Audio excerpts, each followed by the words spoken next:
Australia has passed its controversial social media ban for children under 16 into law only a week after being released. That's genuinely kind of nuts. Rather than punishing children who manage to get around it, which many are already promising to do, the law compels platforms like TikTok, Facebook, Snapchat, Instagram, X, and even Reddit to find some way to block access by minors, which doesn't involve requiring government ID, which is good. Ask them to write in cursive. That would probably work until you get an AI that can it wouldn't even need to be an AI, just like a font system. Anyways, social media sites, possibly any website that allows interaction between users. So any social media site, UGC site, stuff like that, could face fines of up to $33 million for systemic failures to prevent children under 16 from holding accounts. Oh, crap. Wait, what? Are we a social media platform by this definition? We have multiple of them. What do you mean multiple? What other than Floatplane? The forum. No, forum's not social media. I really hope there's some amount of it only comes into account once you're a certain size, because if not, we're going to have to figure something out. Because that's a lot of money. Anyways, the government says that the law, 33 million USD Australian. That's not how that works. Oh, it's 33 million Australian dollars. Okay. Okay, so $20. Not too bad. Not too bad. Or like cost 300 million Canadian. Yeah, cost of doing business. The government says that the law supports parents concerned about online harms to their children, while opponents are concerned the ban could negatively impact mental health by cutting vulnerable young people off from support networks. Oh, wow. Interesting. Wow, there's a lot to unpack there. Because, social media does allow us to connect with each other, but the problem is that each other are shit a lot of the time. So, man, it's man, are you better off? Pretty strongly of the opinion that it does a lot more harm than it prevents. This is tough. Okay, go ahead. I'm sure it will hurt for certain people, though. I don't know. Anyways, the privacy advocates warned that it's moving around. Sorry, one sec. Privacy advocates warned the law would lead to increased collection of personal information, while the Australian Human Rights Commission said the law may infringe human rights of young people by interfering with their ability to participate in society. Oh. Man, these are some wild arguments, but hold on. Is that true? Are you able to participate in modern society? And remember, people's society is defined by their way of interacting with it. If your way of interacting with people is through social media, if that's your cohort, is there a valid argument there? I think there might be. No. Well, I don't think so. I think my reasoning for that is because you're not going to stop interacting with your peers. So if they ban social media, you will find some other way to interact with your peers. You're not stopped from interacting with society. You're being stopped from interacting with society, with the society of specifically adults and in one specific way. You can still observe, because you could still go on YouTube, I'm sure. Because it's talking about making accounts. It's not talking about using the platform. So you could still look at Reddit. You could still look at YouTube. You just can't interact with it, which I think is fine. And then in regards to participating in society, you can still talk to other people. You can call your friend. You can talk to your friend in person. I think that's a massive overreach of what's actually happening to say that they're being cut off from interacting with society. That's not fair. And I think in some ways, honestly, especially when you have developing brains and whatnot, you don't necessarily want all forms of society being shoved into your head all at the same time. I think there's arguments that that's bad for currently evolved humans of all ages to a certain degree. Let me play devil's advocate here for a second. I Sure. would say that probably 95% of my eldest's social interaction when he's at home is on Discord.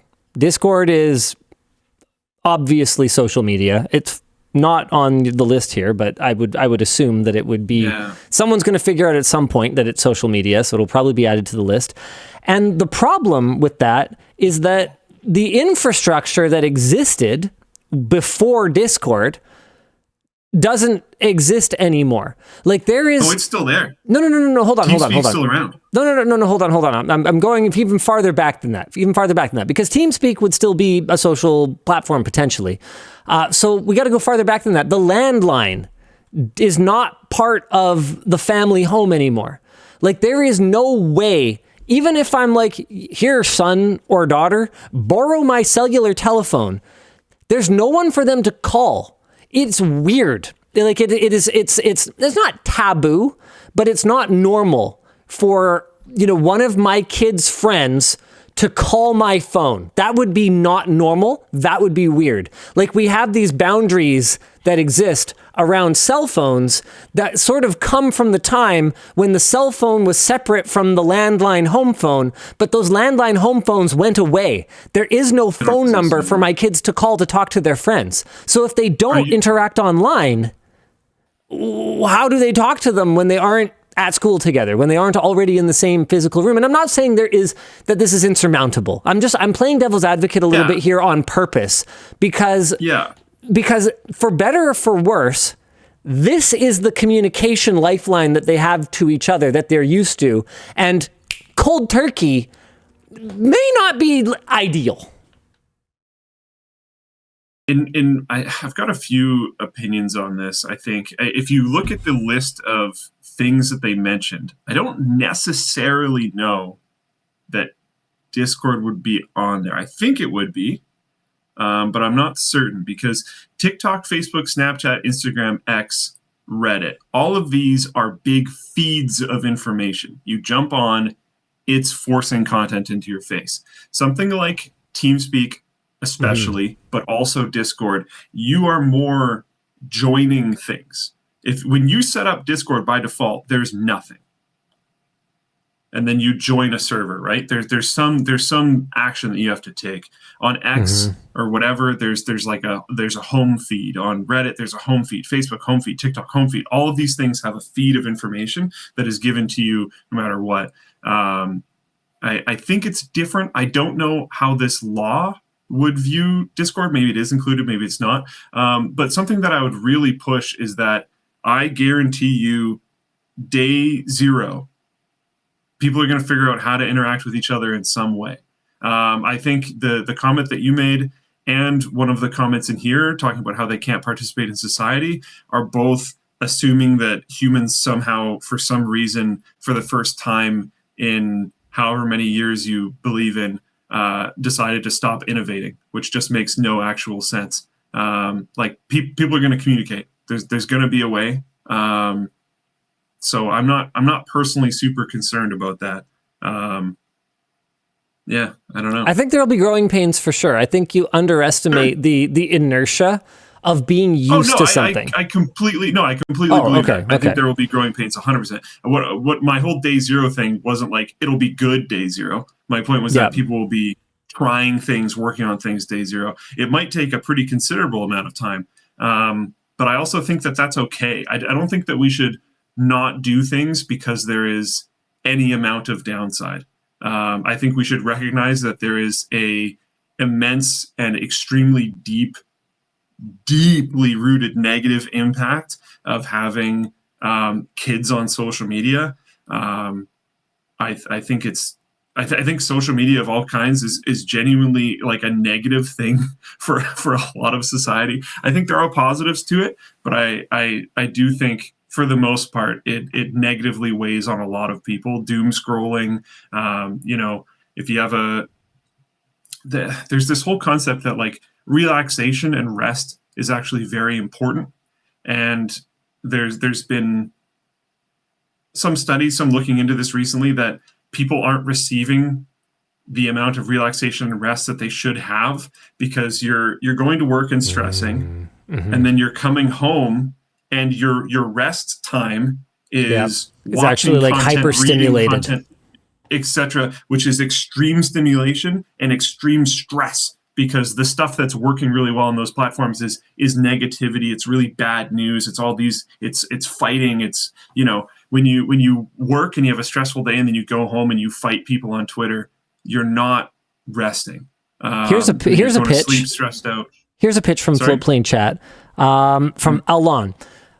What if they banned algorithmic social media rather than just social media in general? Because if you strip away the algorithm element of it, it's basically just, you could draw a lot of parallels to something like a Discord or an iMessage group chat or a forum. I mean, is Twitter really that different from a forum at that point, right? You've got a parent post, and then you've got a thread of replies. Fundamentally, you can DM other people in the replies. I actually do think it is. I do think it's quite different, and that's why I was saying, like, I don't technically know when looking at this if things like Discord count, because there's algorithmic, sure, but on stuff like X or Twitter or whatever, there's a global feed. On stuff like Facebook, there's global information. If there was a way to use Facebook where it only ever that's what I'm talking about. That's what I'm talking about. On your friends list. Yeah. So no algorithm feeding. Yeah. Okay. I think that would be a lot better. To be clear, I'm not saying that any of these platforms are going to agree to build that version of their product for Australia. Like, I don't think that's going to happen. I mean, this mostly is just, the reality of it is, and I don't live in Australia. I don't have any kids who live in Australia. So to me, this is just kind of an academic conversation. And I'm sorry that this is actually impacting people, whichever side of the fence you sit on this issue. But for me, this is just kind of an opportunity to talk about, because it just, whatever position you're in, whichever your stance is, I think what we could probably all agree on is that this seems like it got rushed. This seems like it got pushed through without necessarily full consideration of the ramifications. And that's really been my main point this whole time. I'm not saying that I disagree that kids should not be on social media. I'm just saying that it seems like there's a lot we haven't considered here. Meanwhile, in 13 European countries, TikTok is blocking users under 18 from using its beauty filters, defined as effects designed to alter your appearance, particularly effects that users may mistake for unaltered video, and effects which are designed to be obvious and funny, which will not be blocked. So specifically the beauty filters are the ones that are designed to look like an unaltered video. TikTok, which already doesn't allow accounts for users under 13, also said they're developing machine learning technology to help detect and prevent people under 13 from being on platform. I don't know how effective that's going to be. Probably about as effective as it is right now, which is 0. I mean, I definitely have young relatives who are on TikTok more than I would allow my young relatives to be on TikTok, but I can't tell other people how to parent.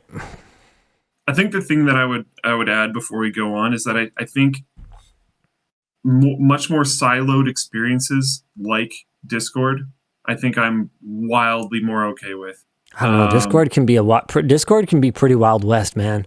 Like you can find some pretty unhinged stuff on Discord pretty easily.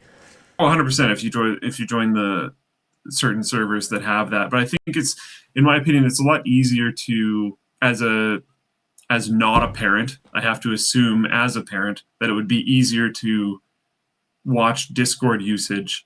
Okay, I'm going to blow your mind. I'm going to blow your mind right now. The parent generation never had a shot, dude. Like I attended this thing. Our YouTube rep asked me to go to this like technology and parenting thing to connect with. Oh shoot, what was her name? Basically, she runs this not-for-profit that's really focused on media literacy, especially in children. Media Smarts.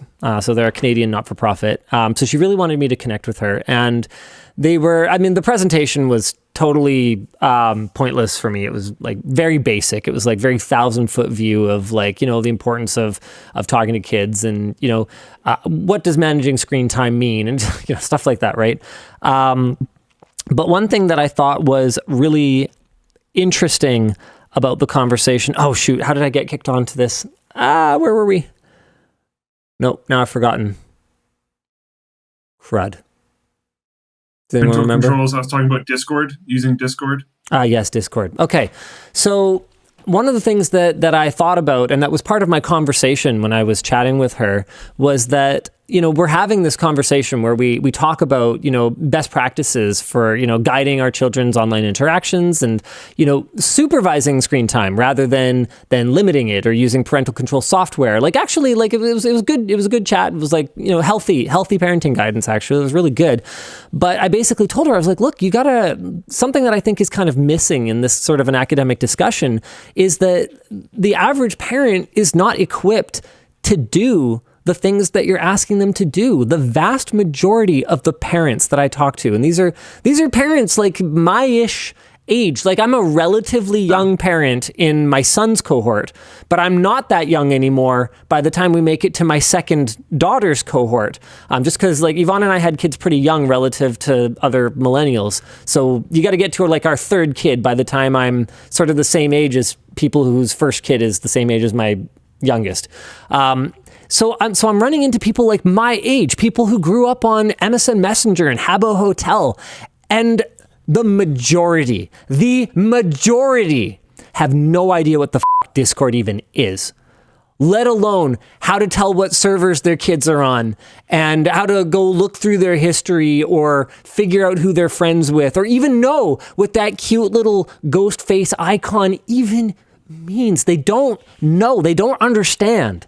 And you can kind of like, you could like crap on them, be like, well, they should know. Sure, but they don't. And that's the reality. Yeah, getting mad is not going to actually change anything. Yeah, I think, I agree. I think it's just like some amount of anything. Like no matter what detection that they do, I'm just trying to think like, if you put me at 13, I'd get around it. I don't care what they do. I'd find some way if I actually wanted to. But leaving some form of barrier in place to try to dissuade using these platforms is probably a good idea. Because I know people personally that I think, honestly, usage of these types of platforms has introduced more brain rot than like weed and alcohol. I think it's really bad. I think it has a huge potential for negative in people's lives. So holding off until people are a little bit older and hopefully a little bit more aware of the impact that can come from these things can be good. If they really want it, they'll find a way. And it's not like you're completely stopping them from communicating. Anyway, and things like TeamSpeak and Discord, I think, are less of a negative impact than other things. Although anything ever is going to have downsides, right? Like even social clubs, you could have predators there. Oh, for sure. Like you have no idea, right? Like there's always, every single thing you ever do is going to have some form of downside. So and anywhere where children congregate, intentional choice of words, predators will find a way to infiltrate. Totally. Yeah. So like, shout out mediasmarts.ca, by the way. So one of the things that you can do is you can share resources like this. I only met the... Yeah. So I'm flashing back. Yeah, they talk about media literacy in particular, like how to recognize fake news, how to fact check, how to do your own research. A lot of people say do your own research, but a lot of people who try to do their own research are giant fucking idiots and probably shouldn't do their own research. They should just find someone who did the research for them and they should listen to them. Unfortunately, because they have no idea how to do their own research, they have no idea how to choose someone to do research for them, so they're hopeless. But anyway, mediasmarts.ca, check it out. And so Strawberry in Floatplane Chat says media safety should be mandatory in education, IMO. That's a big part of what Media Smarts is actually pushing for.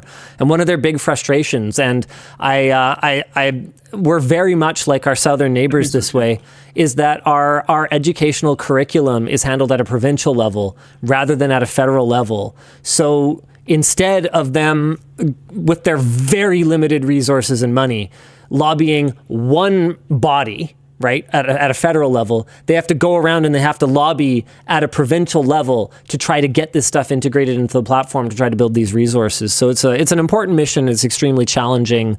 It's an extremely challenging thing to tackle, especially when there seem to be much better funded organizations that have a lot more interest in keeping people media illiterate, which is an unfortunate fact of our time. Yeah. Anywho, merch messages.